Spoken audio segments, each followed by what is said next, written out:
आज का प्रातः क्लास है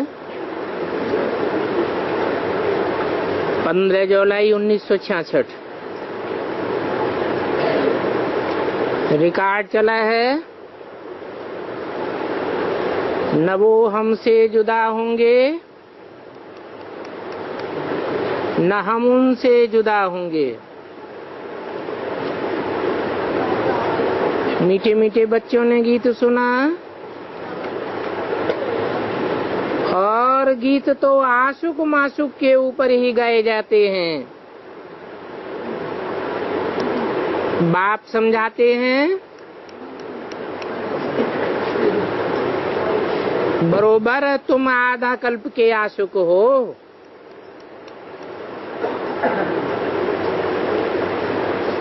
अभी तुमको स्मृति आई है, बरोबर आधा कल्प हमने बाप को याद किया है। तब से याद किया है जब से रावण राज्य शुरू हुआ है। ऐसे भी नहीं कोई पूरा आधा कल्प याद किया है, नहीं। जब जब दुख जास्ती आया है तब तुमने जास्ती याद किया है। अब तुमको पता पड़ा है कि भक्ति मार्ग से हम उतरते आए हैं। ड्रामा का सारा राज तुम्हारी बुद्धि में है।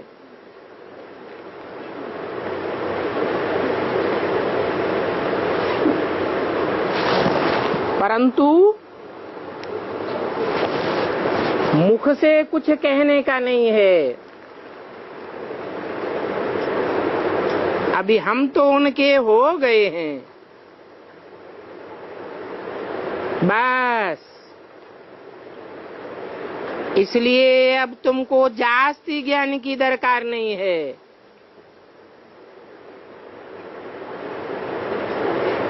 क्योंकि बाप के बने तो बाप की सारी जायदाद के मालिक हो गए।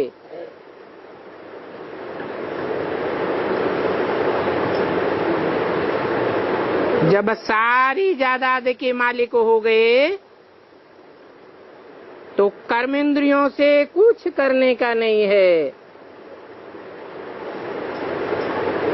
भक्ति मार्ग में भगवान से मिलने के लिए कितने यज्ञ तप दान पुण्य भक्ति आदि करते हैं।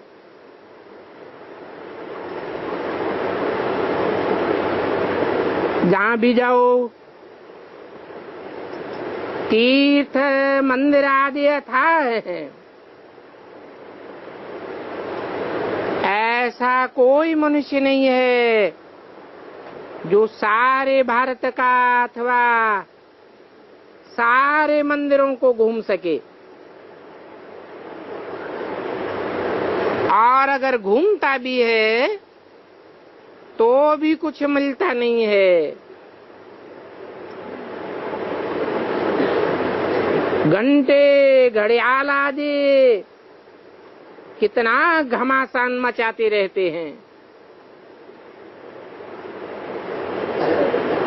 यहाँ तो घमासान आदि की कोई बात नहीं है।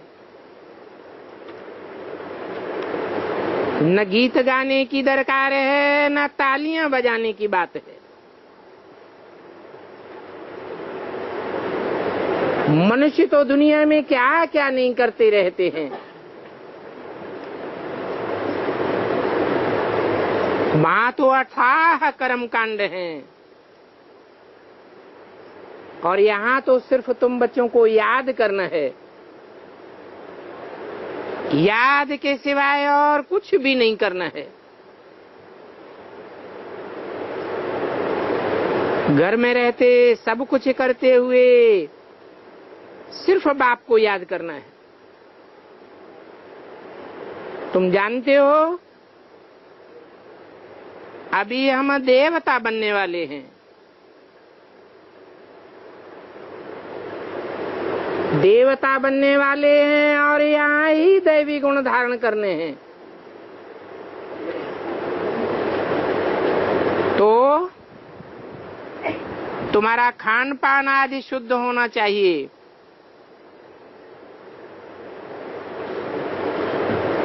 ये भी जानते हो कि 36 प्रकार के भोग तो वहां मिलेंगे, यहाँ तो तुमको साधारण रहना है।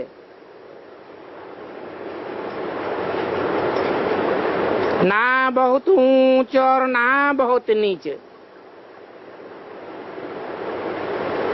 सब बातों में सहनशीलता चाहिए। जय, स्तुति, पराजय, सर्दी, गर्मी, सब कुछ सहन करना है।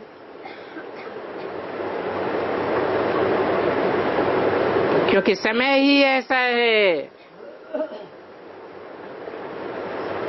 आगे चलकर देखेंगे पानी भी नहीं मिलेगा।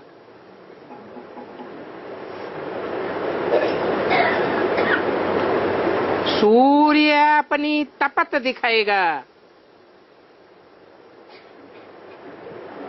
दुनिया की हर चीज तमो प्रधान बनती जाती है। अभी तो ये सारी सृष्टि तमो प्रधान है। ये तत्व भी तमो प्रधान है। तो ये दुख ही देते रहेंगे।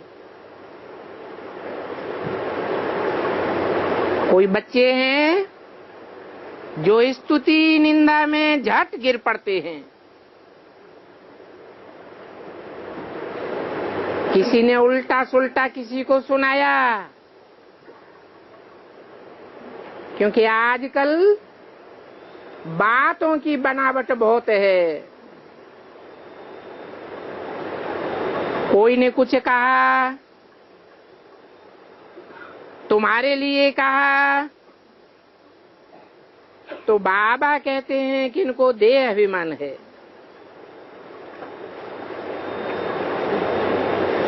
ये बाहर का शो बहुत है। किसने कुछ भी सुनाई दिया तो बस बुखार चढ़ जाता है। ऐसा बुखार चढ़ जाता है जो नींद भी फिट जाती है। आजकल के मनुष्य ऐसे हैं कि कोई को झट बुखार चढ़ा देवे। किसको बोलेंगे तुम तो पीले हो गए हो।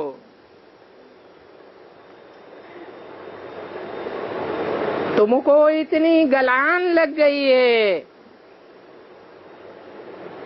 बस ऐसा सुनते ही और पीले हो जाएंगे। तो बाप कहते हैं तुम कोई भी ऐसी वाहियात बातें मत सुनो। बाप तो कभी किसी की निंदा नहीं करते हैं,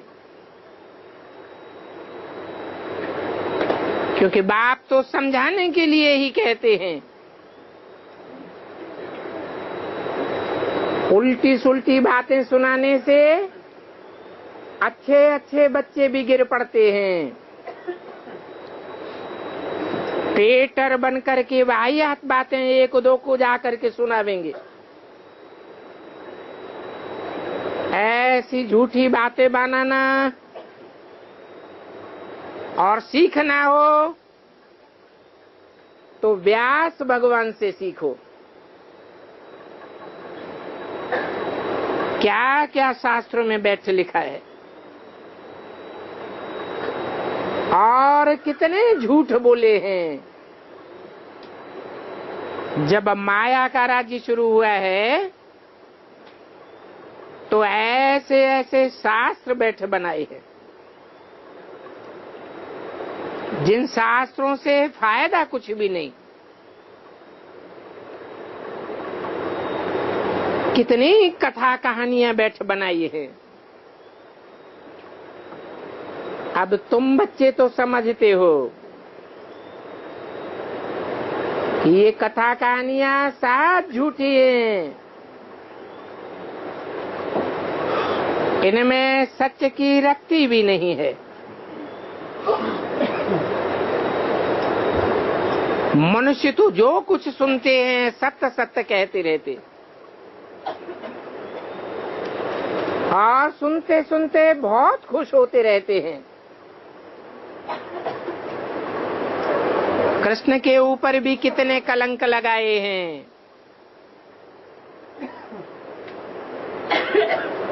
तो भक्ति मार्ग में जो कुछ है सब असत्य है, मिथ्या है।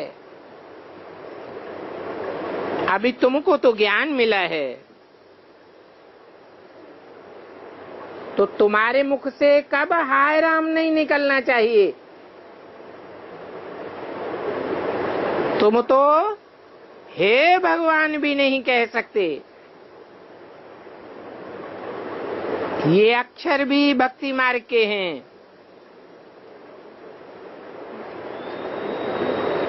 तुम्हारे मुख से भक्ति मार्ग के कोई भी अक्षर नहीं निकलने चाहिए। बाप सिर्फ कहते हैं, हे मेरे मीठे लाडले बच्चों, अब तुम आत्माभिमानी बनो। कितना प्यार से समझाते हैं। किसी की भी आलतू फालतू बातों को मत सुनो, पर चिंतन मत करो। अगर सुनना ही है तो एक बाप से सुनो। एक बात पक्की कर लो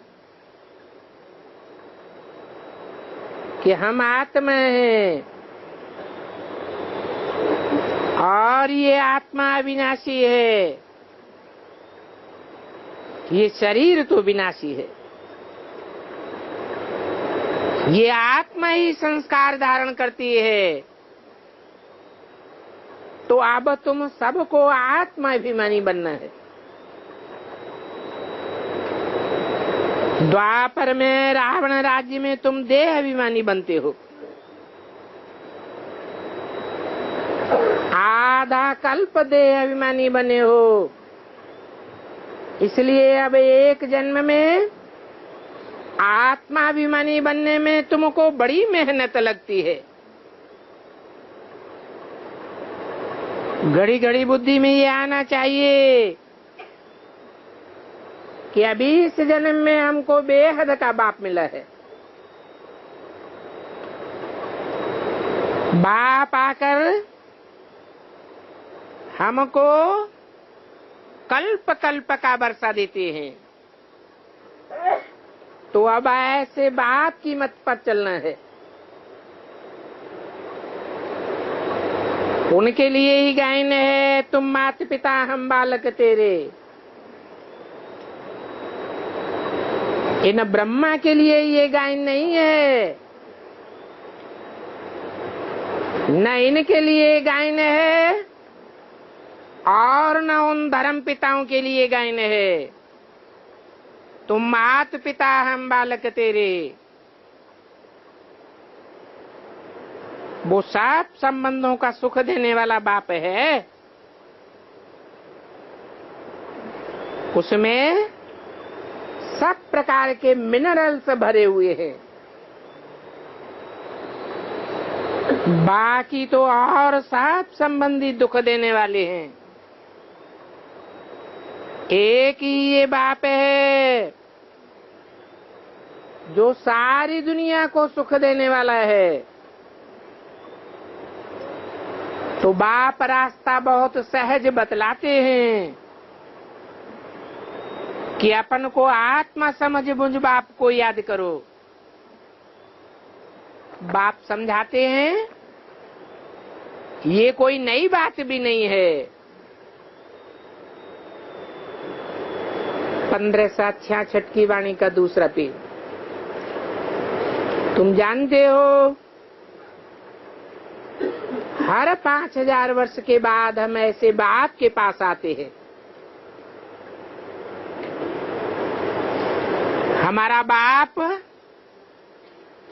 कोई साधु संत नहीं है,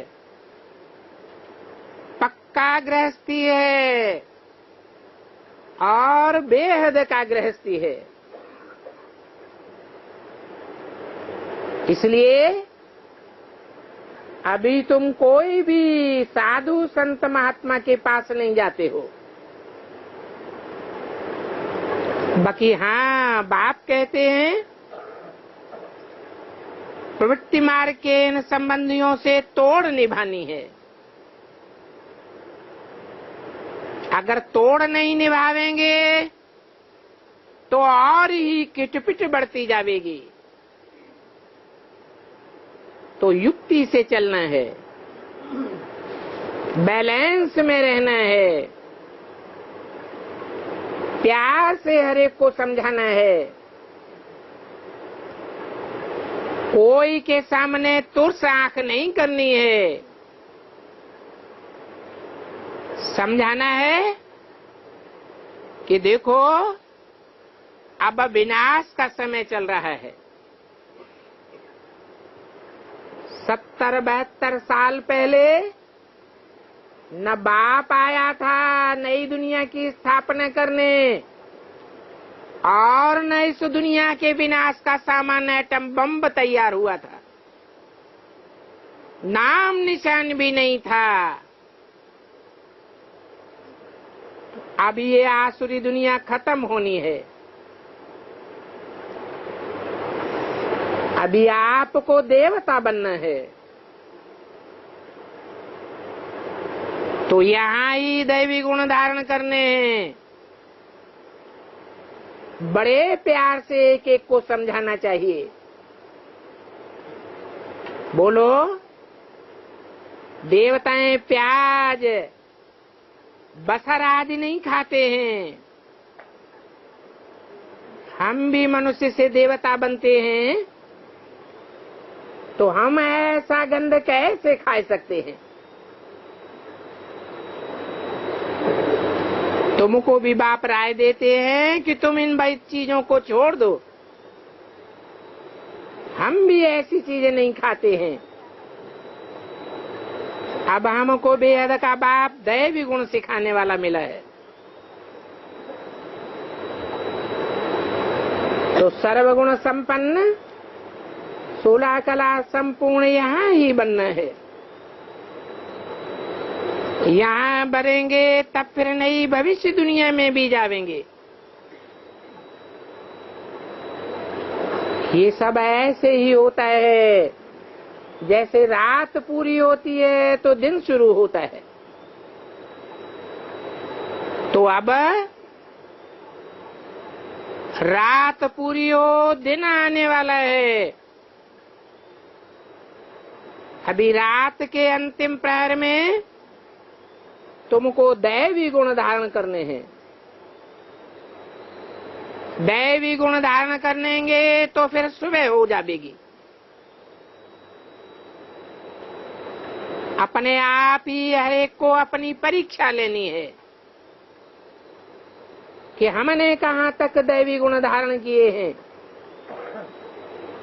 ऐसे नहीं कि बाप तो सब कुछ जानते ही हैं। नहीं, तुम अपने आप अपन को देखो। स्टूडेंट्स ऐसे नहीं कहेंगे कि टीचर तो सब कुछ जानता है। इम्तिहान के दिन नजदीक आते हैं तो बच्चे खुद भी समझ जाते हैं कि हम कितने मार्क्स से पास होने लायक बने हैं। कौन कौन से सब्जेक्ट में हम ढीले हैं तो जरूर मार्क्स कम लेंगे। फिर कोई समझते हैं कि सब मिला करके हम पास हो ही जाएंगे। ऐसे भी समझते हैं। तो इस बात में भी अपनी जांच करनी है कि हमारे में क्या क्या कमियां हैं। देखना है कि मैं कितना मीठा बना हूं। सबको प्यार से समझाना है। बोलो, हम सब आत्माओं का बाप परम पिता परमात्मा है। वो कोई मनुष्य की बात नहीं है। मनुष्य तो मनु की औलाद होते हैं, मनन चिंतन मंथन करने वाले होते हैं। बाप तो सदैव सोचता है, उसको कुछ भी सोचने करने की दरकार नहीं है। हम उसे निराकार भगवान कहते हैं और वो रचयिता बाप एक ही है। बाकी तो सब इब्राहिम, बुद्ध, क्राइस्ट, रामकृष्ण आदि रचना है। ये साधु संत आदि सब रचना है। रचना से कब किसी को वर्षा नहीं मिल सकता, ये कायदा ही नहीं है जो रचना से किसी को वर्षा मिले। अभी सर्व का रचयिता सदगति दाता एक ही बाप है।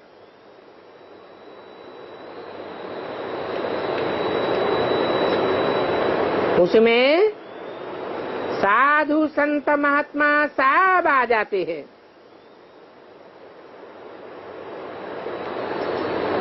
सब आत्माएं हैं। परमपिता परमात्मा तो एक ही है। ये बात तो कोई भी समझ सकते हैं। मनुष्य अच्छे बुरे होते हैं। भगवान को ऐसे नहीं कहेंगे कि वो अच्छा है या बुरा है। भक्ति मार्ग में कहते भी आए हैं निर्गुण निराकार। तो मनुष्यों का पोजीशन ऊंचा नीचा होता है। भगवान तो कब ऊपर नीचे नहीं होता। ये भी बताना है कि सन्यासियों में भी सब नंबरवार हैं। कोई तो देखो भीख मांगते रहते हैं, कोई ऐसे सन्यासी हैं जिनको सब आकर के पांव पड़ते हैं। तो तुम बच्चों को भी ऐसा ऊंच बनना है, परंतु पहले बहुत मीठा बनना है। जितना हो सके कभी भी कोई क्रोध की बात नहीं करनी चाहिए। कोई कहते हैं कि बाबा ये बच्चे हमको बहुत तंग करते हैं। तो बाबा ने बता दिया कि आजकल के बच्चे, इस अंतिम जन्म के बच्चे तमो प्रधान बच्चे पैदा होते हैं, बिच्छू टिंडन हैं। प्यार से उनको भी समझाना है। शास्त्रों में दिखाते हैं ना कि कृष्ण कितनी चंचलता करता था, तो माता उनको रस्सी से बांधती थी, मारती नहीं थी। तो जितना हो सके प्यार से समझाना है। और बच्चों को हल्की हल्की सजा देनी है।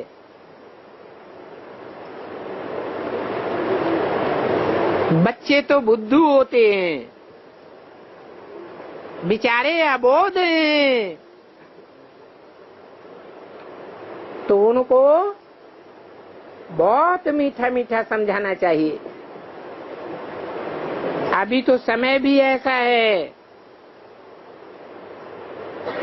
जो भी आत्माएं हैं सब नाग बलाएं बिच्छू टिंडन है। सन्यासी स्त्री के लिए कहते हैं सर्पिणी है, तो जरूर सर्प भी है ना, क्योंकि खुद विकारों का संन्यास करते हैं। दोनों ऐसे बने हैं। तो ऐसा पुरुषार्थ करना चाहिए। परंतु स्त्रियां तो जंगल में नहीं जा सकती। तुमको भी कहा जाता है कि बाहर कहीं भी नहीं भटकना है। जो अच्छे मनुष्य होते हैं वो कहते हैं तुम बाहर क्यों भटकती हो, भगवान की बंदगी करनी है तो घर में बैठो।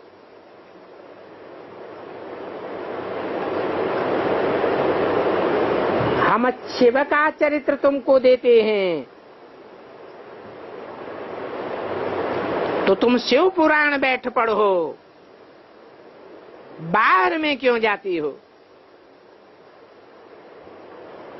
इसलिए कहते हैं कि बाहर का संग दोष बहुत बुरा है।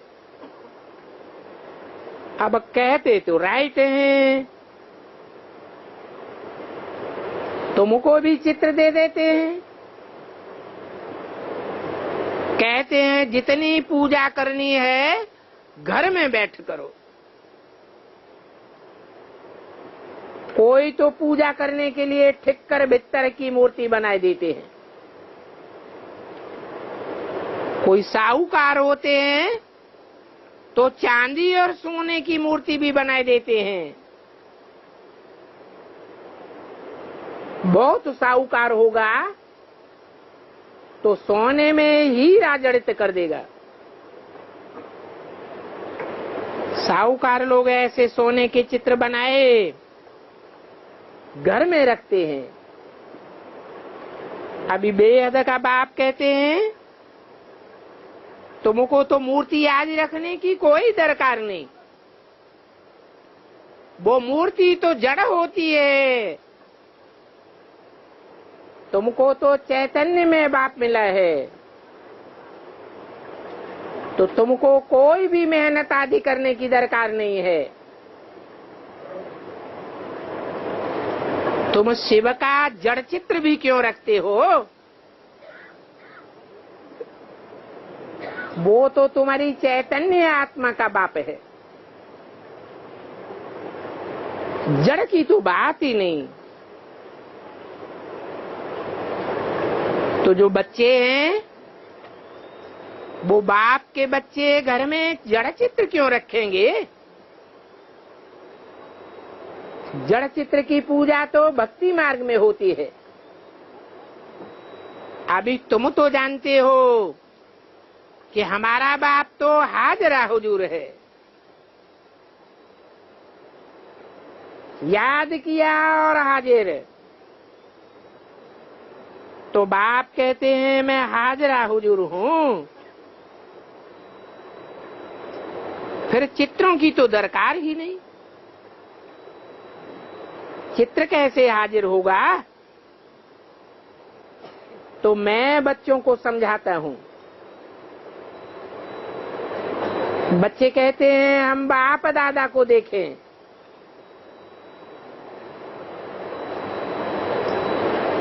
अब बाप तो है निराकार,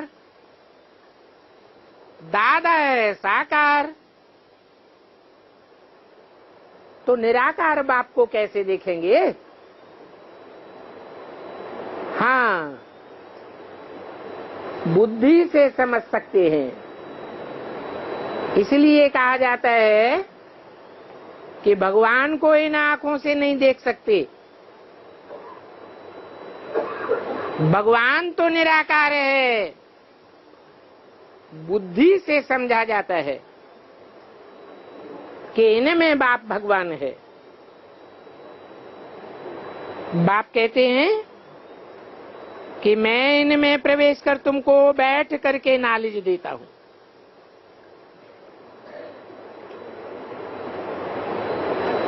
इनमें प्रवेश करके, ये नहीं कहा इसमें प्रवेश करके, क्या कहा? इनमें प्रवेश करके। मन कम से कम दो हैं जिनमें मैं प्रवेश करता हूं। माता के रूप में प्रवेश करता हूं, फिर बाप के रूप में भी प्रवेश करता हूं। दोनों में बैठ करके नॉलेज देता हूं। माता बेसिक नॉलेज देती है, बाप गुह्य ज्ञान सिखलाते हैं। अगर मैं इनमें ना आऊं तो फिर मैं कैसे आऊं? मैं तो सन्यासियों में भी नहीं आ सकता। क्यों नहीं आ सकता? क्योंकि सन्यासी तो पवित्र होते हैं। मेरे लिए तो गायन ही है पतित पावन। पतित और पावन का संगम है। बड़े से बड़े पतित में आकर के, कामी कांटे में आकर के उनको पावन बनाता हूं। तो मैं सन्यासियों में नहीं आता हूं। मैं आता ही उनमें हूं जो पहले नंबर में था। जो पहले नंबर में था वो ही अब लास्ट नंबर में है।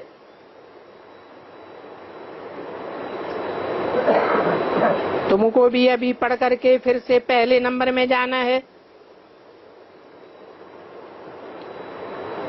ये भी जानते हो कि पढ़ाने वाला तो एक ही है। उस पढ़ाने वाले को ज्ञान का सागर पतित पावन कहा जाता है। वो तुमको ज्ञान बहुत अच्छा देते हैं।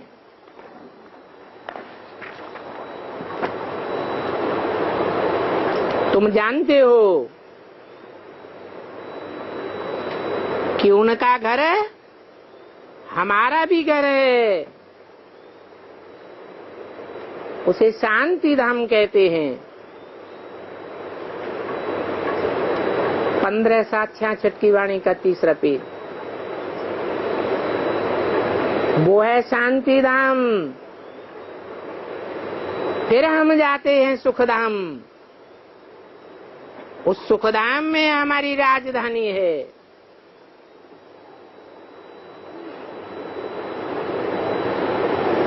कहेंगे हमारी राजधानी,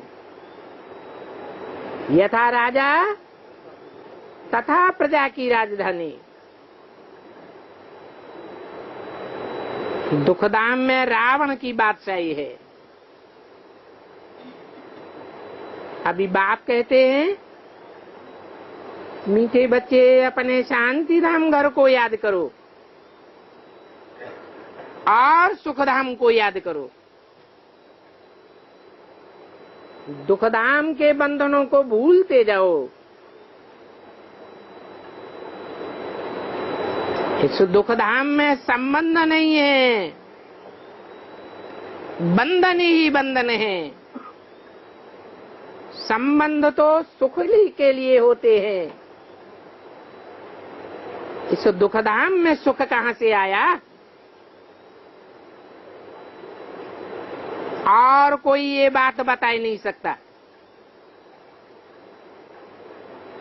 न बताए सकते हैं, न वो सुखधाम में जा सकते हैं। और इस ड्रामा के बीच तो कोई भी वापस नहीं जा सकता। ड्रामा के बीच में आ सकते हैं रंगमंच पर, लेकिन कोई भी वापस नहीं जा सकते। कोई को जाने का रास्ता मालूम ही नहीं है, तो जाना ही नहीं है। ये जो कहते हैं कि ज्योति ज्योति समाया, यह महात्मा बुद्ध पार निर्वाण गया, ये झूठ कहते हैं। एक भी ज्योति ज्योति नहीं समा सकता।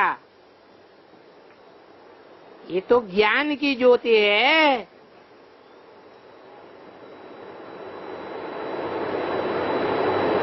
ज्ञान की ज्योति में समाने की बात इस संगम युग की है। अभी तो तुंडे तुंडे मतिर भिन्ना, हरेक की बुद्धि रूपी तुंड में अलग अलग प्रकार का ज्ञान समाया हुआ है।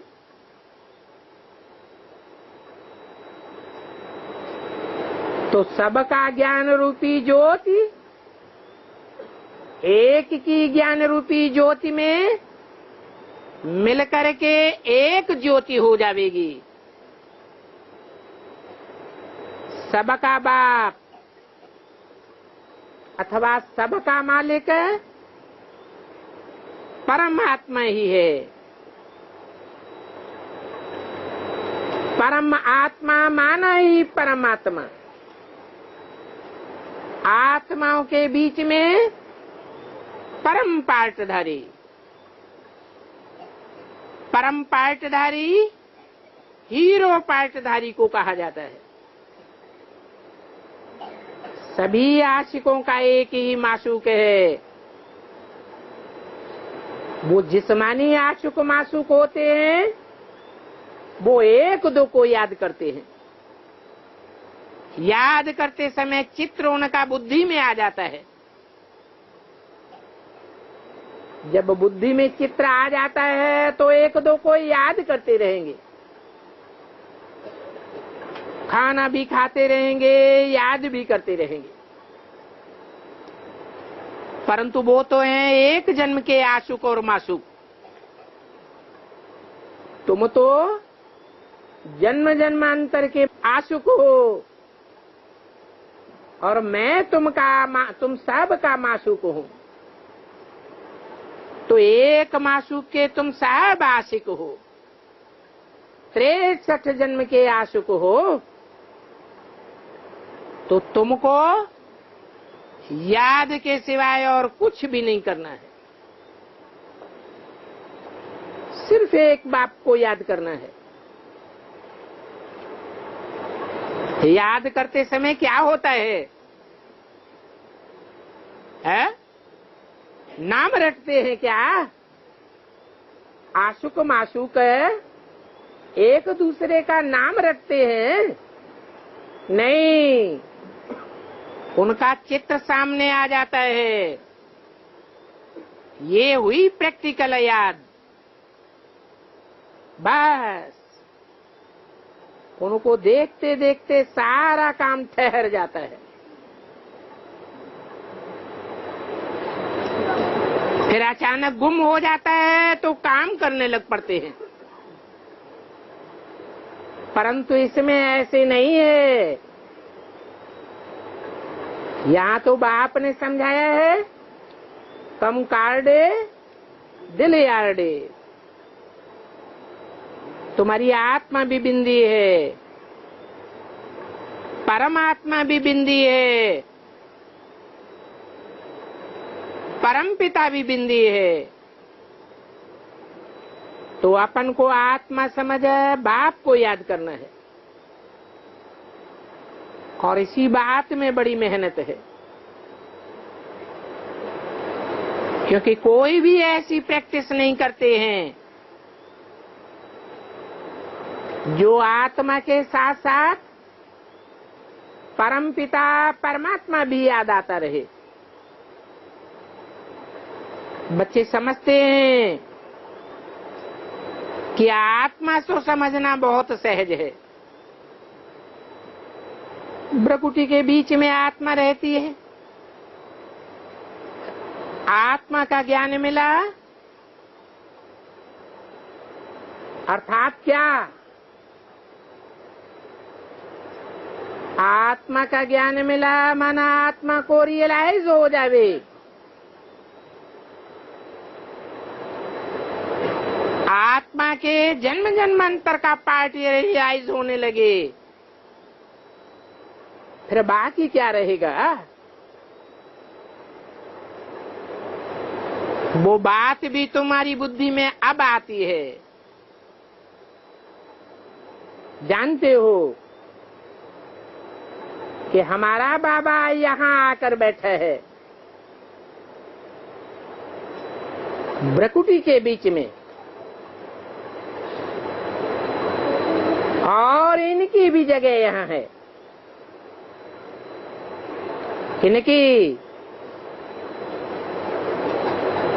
इनकी माने इसकी नहीं, उन धर्म पिताओं की नहीं, इनकी माना राम और कृष्ण की जगह भी भ्रकुटी में है। ऐसे तो आत्मा कहाँ भी चली जाती है, आत्मा निकल जाती है तो मालूम भी नहीं पड़ता है। उनका मुख्य स्थान है भ्रकुटी। बाप कहते हैं मैं भी बिंदी हूँ, तुमको पता भी नहीं पड़ता है। जो मैं इसमें आकर के बैठ जाता हूँ,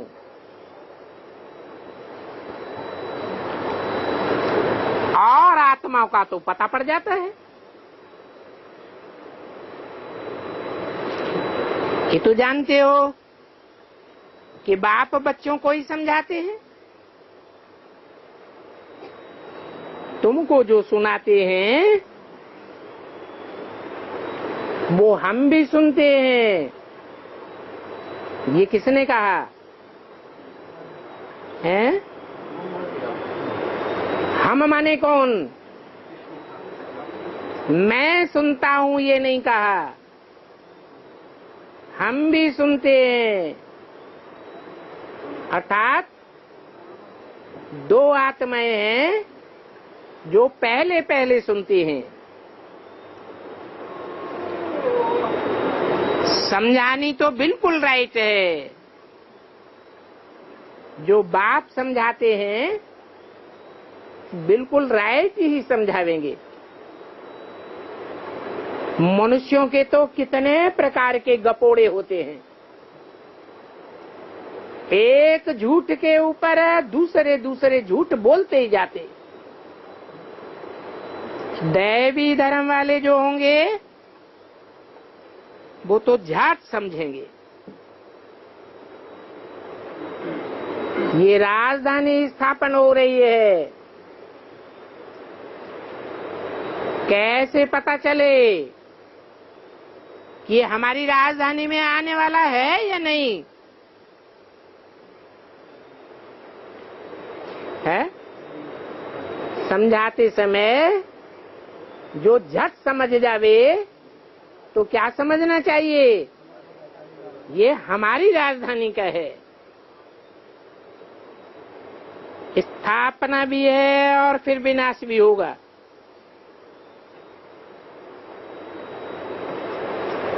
ये स्थापना और विनाश का काम बाप ही करते हैं और बच्चों से कराते हैं। वो धर्म पिताएं ऐसे नहीं करते हैं कि अपने धर्म की स्थापना भी करें और पुराने धर्मों का, पुराने राज्यों का विनाश करा देवे। वो तो सिर्फ अपना धर्म स्थापन करते हैं। तो दुनिया में मिक्सचरिटी बढ़ती जाती है या शुद्धता स्थापन होती है? मिक्सचरिटी बढ़ती जाती है। वो मिक्सचरिटी फिर वृद्धि को पाती जाती है। यहाँ तो तुम जितना पुरुषार्थ करते हो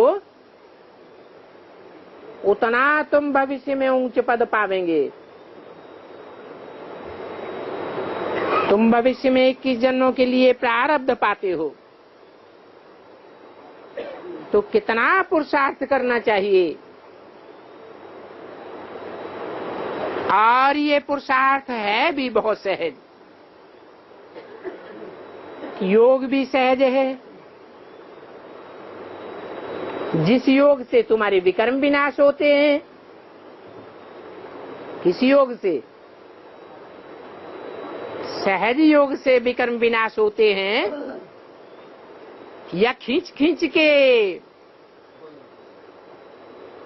हठ योग पूर्वक बैठने से विकर्म विनाश होते हैं? सहज योग कब होता है? निराकार बिंदी को याद करने से सहज योग होगा या साकार में उस निराकार को पहचानने से सहज योग होगा? इस सहज राजयोग से तुम्हारे सारे विकर्म भस्म हो जाते हैं। तो बाप कहते हैं मैं गारंटी करता हूं, कल्प कल्प ही हम आए तुम पतितों को पावन बनाता हूं। ऐसे नहीं है कि कल्प कल्प आए ज्ञान सुना के चला जाता हूं, ब्रह्मा के तन में आए ज्ञान सुना के चला जाता हूं, फिर तुम अपने आप पावन बनते रहते हो। नहीं, कल्प कल्प मुझे आकर के पतितों को पावन बनाना होता है। फिर वहां एक भी पतित नहीं रहता। तो ये ज्ञान कितना सहज है। 84 जन्मों का चक्कर कैसे लगाते हैं, वो सारी नॉलेज तुम्हारी बुद्धि में है। ये भी जानते हो कि हमने ही 84 जन्मों का चक्कर खाया है और धर्म वालों ने 84 का चक्कर नहीं खाया है।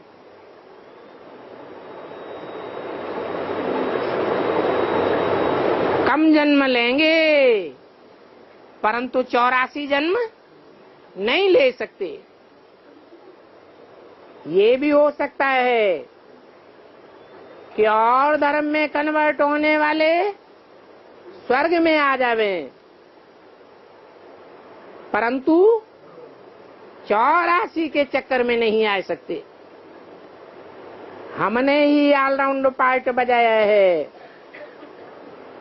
और धर्म वाले ऑलराउंड पार्ट नहीं बजाते और धर्मों में कन्वर्ट होते रहते हैं। तो इस बात का तुम बच्चों को निश्चय रखना है और इस निश्चय में ही तुम्हारी विजय हो जाएगी। ऐसे नहीं पता नहीं हम 84 जन्म लेते हैं या कुछ कम लेते हैं। ये निश्चय की बात हुई या अनिश्चय? ये तो अनिश्चय की बात हो गई।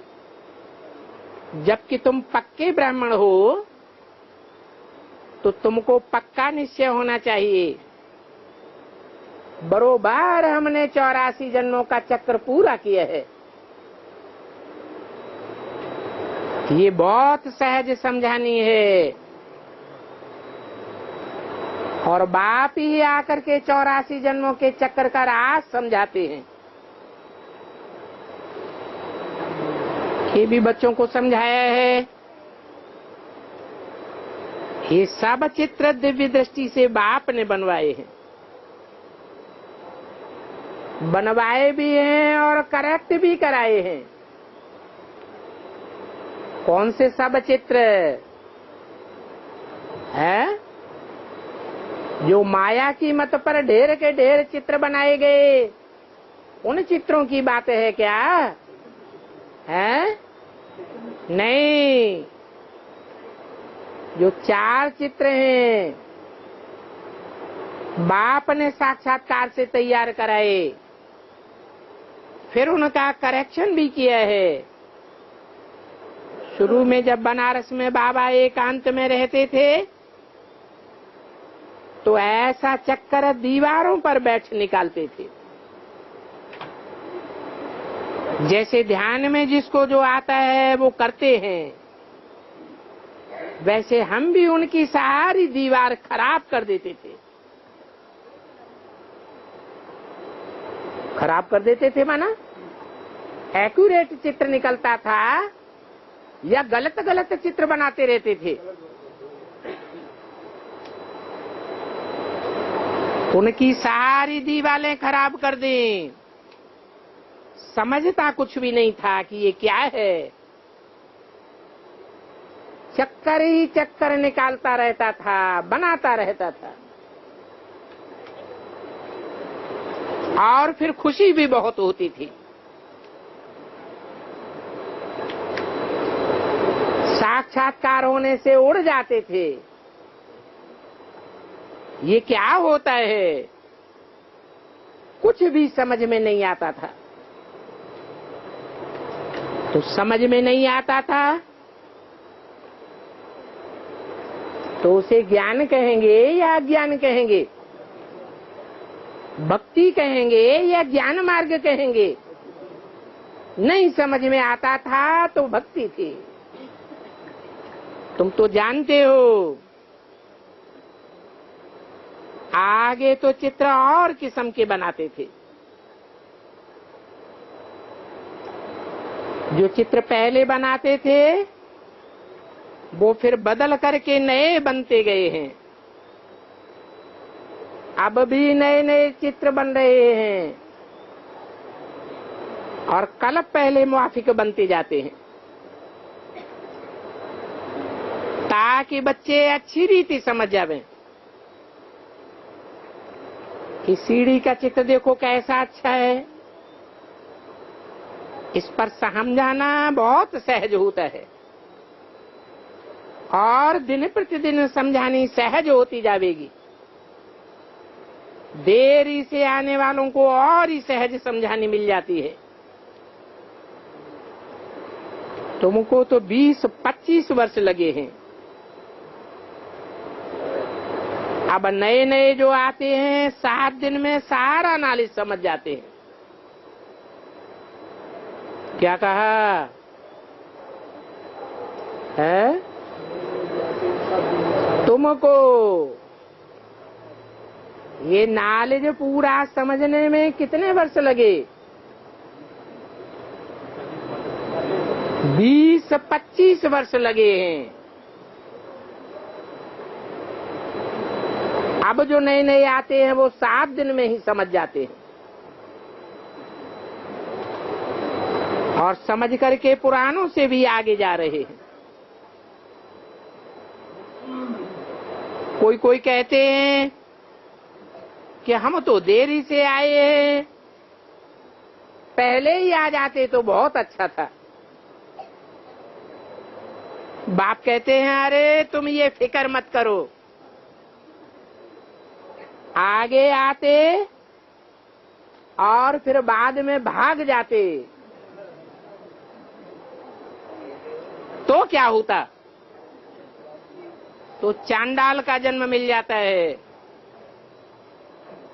देरी से आने वालों को सहज ही अंत का तंत्र मिल जाता है। तो पहले वालों ने जो देखा वो अब नहीं है। वो साक्षात्कार करने वाले खत्म हो गए। पिछाड़ी को रिजल्ट का मालूम पड़ता है कि कौन कौन पास हुए।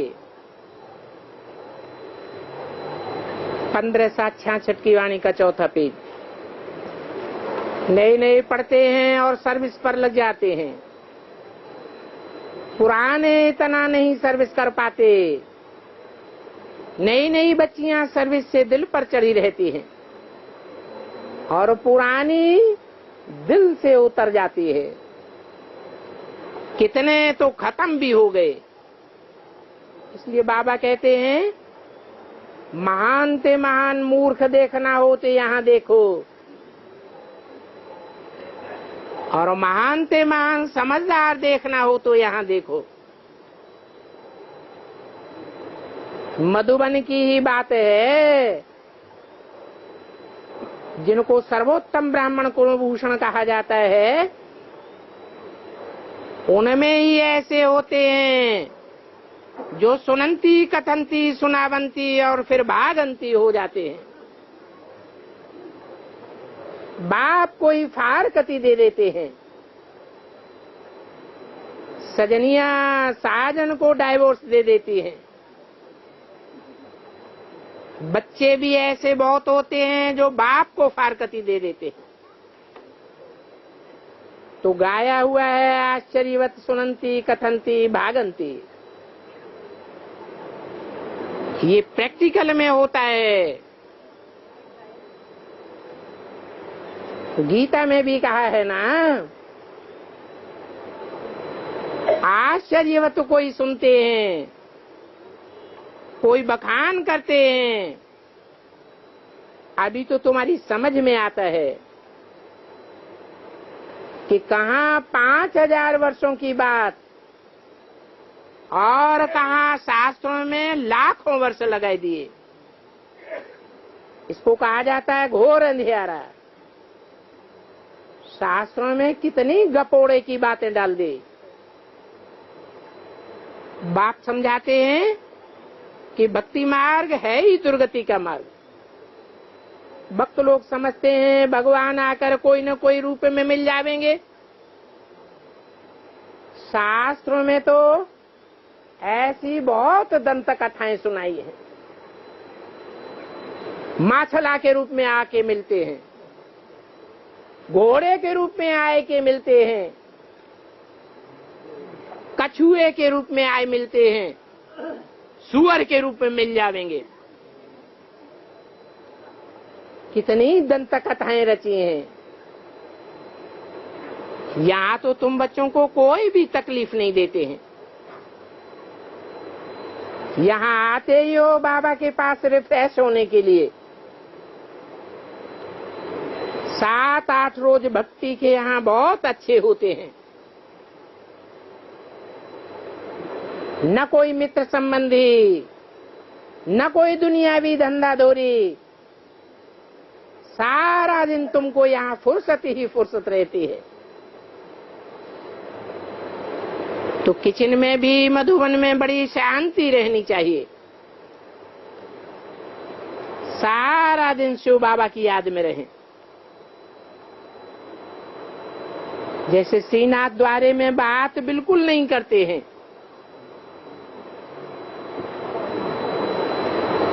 समझते हैं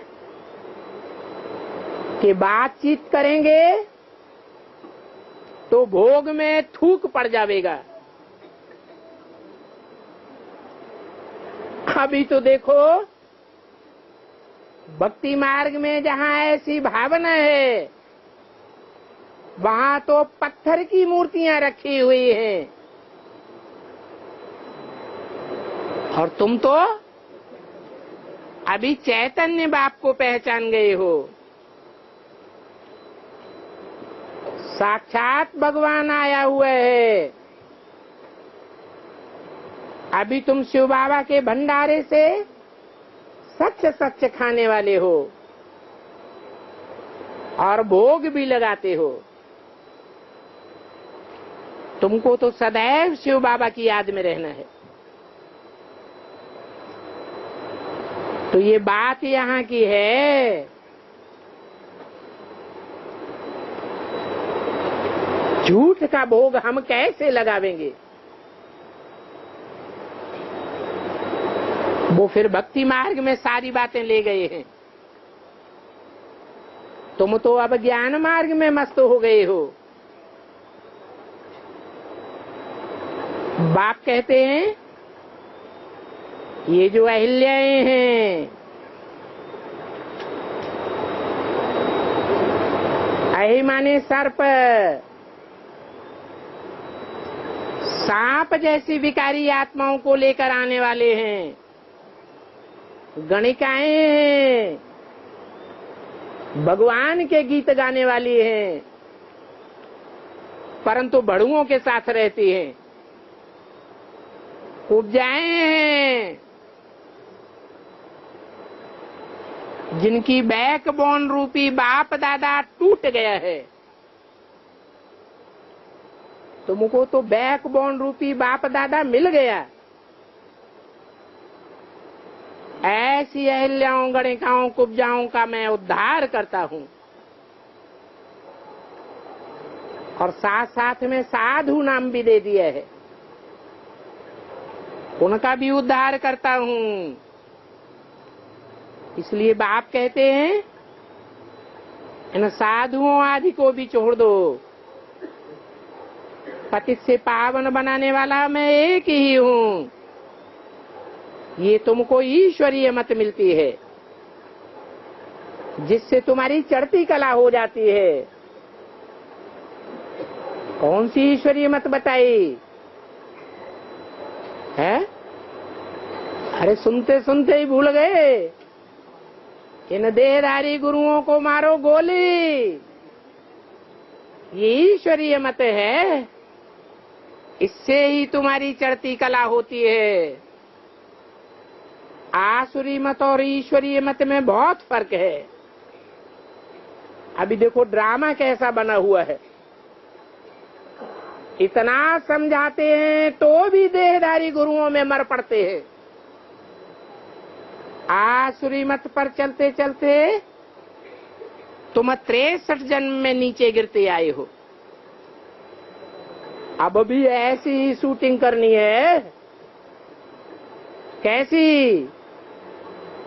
बाप तो कहते हैं एक से श्रीमत और अनेक से दुर्गति होती है।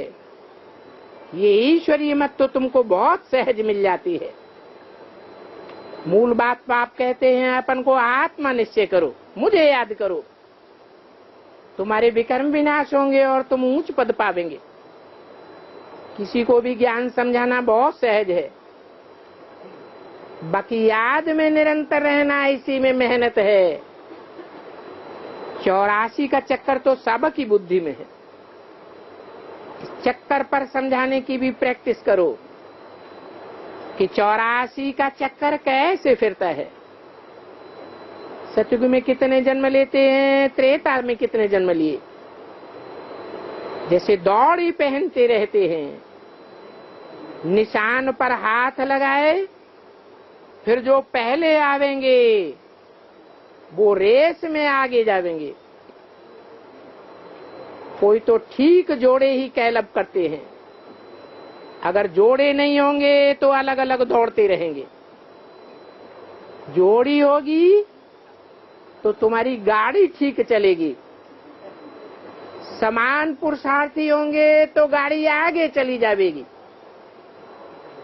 एक पुरुषार्थी ठंडा होगा, पहिया धीमी गति से चलेगा, तो क्या होगा?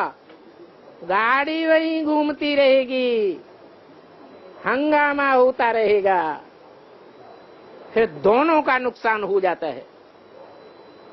इसलिए पूरा पुरुषार्थ करना चाहिए, हर एक को पूरा पुरुषार्थ करना है।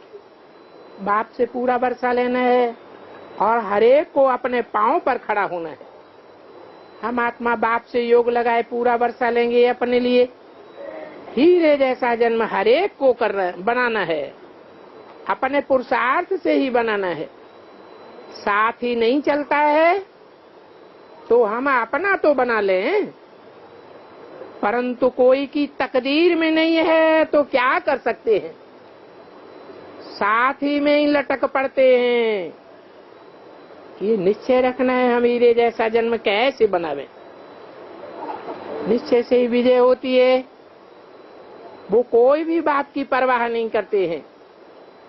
ऐसे निश्चय वाले को बाप भी कहते हैं यू आर वेलकम।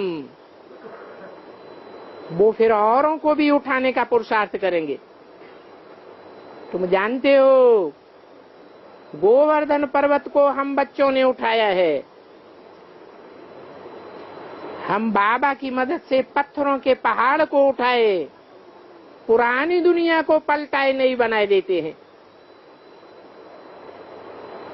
ये पत्थर का पहाड़ गोवर्धन पहाड़ कौन सा है?